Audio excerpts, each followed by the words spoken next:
moment in her life, because not one thing had the kind of deep resonance and meaning for her that Mary Ann's home had for her. She'd never before been quite so conscious of the transient nature of her life, but in one blunt sentence, her patient had reduced the past 10 years to a tumbleweed in her mind's eye, while Mary Ann's own past had risen up like a redwood, towering, significant, rooted.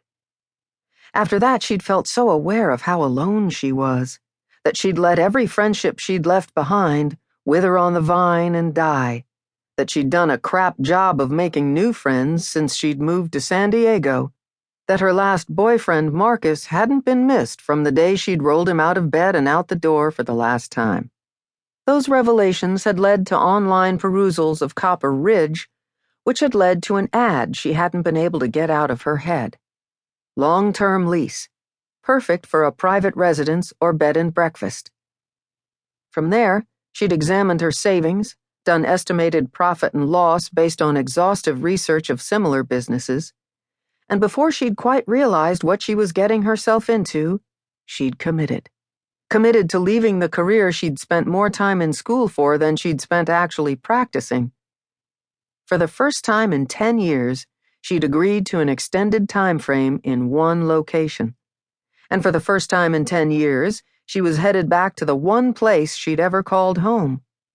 Of course, now she felt like she was approaching doom, which she didn't think was at all dramatic, since she was never dramatic, except for when she was dramatic. From the back seat, she heard Tobias, more commonly known as Toby, let out a plaintive meow. The entire road trip had been endured with growing indignation by her cat, but then she paid the rent, so he had to deal. "Sorry, bud," she said. "I have the thumbs, I man the can opener. That means you have to stick with me. And if that means moving up the coast, it means moving up the coast. At least I didn't fly and throw you into cargo." Which, during their many moves together, had been a necessity on occasion. Toby wasn't a fan of air travel. The cat didn't respond to her attempts at mollifying him, which didn't really surprise her. In many ways, she was much more dependent on him than he was on her. Sadie looked out at the expanse of evergreen trees that lined the road, a rich velvet green that she hadn't found anywhere outside of Oregon. California was sun and palm trees, deep blue ocean and heat. It was beautiful, but in a different way. Copper Ridge was all majestic mountains, shades of green and steel-gray sea, not the kind of beach you hung out on in a bikini unless you were a local. The wind was cold and blew the sand up hard and fast, the grains biting into skin like little teeth. It was its own kind of beauty, that was for sure. She'd been all over the United States, from the deep south to the East Coast and back west again, and nothing had ever been quite like this. She'd never thought she'd be back. But she was. And the dread was ever encroaching.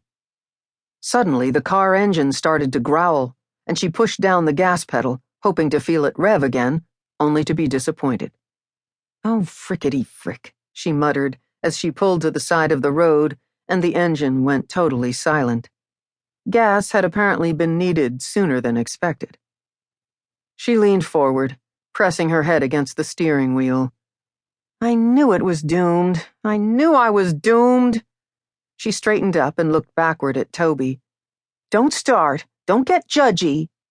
Toby did nothing but stare at her with green eyes that were extremely judgmental despite her command. "You suck, cat," she said, reaching down and digging for her purse, then feeling around for her phone.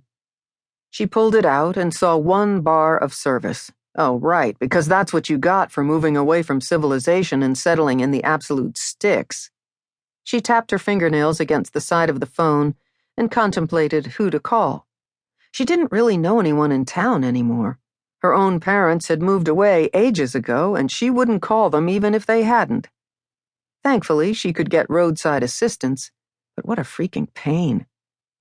She pulled up the browser on the phone and typed tow trucks into the search engine, then grimaced as she watched the little wheel up in the top left-hand corner of the phone spin and spin and spin while it tried to grab hold of a satellite signal for long enough to pull up some results. "Oh, Copper Ridge, you've bested me before. You aren't allowed to do it."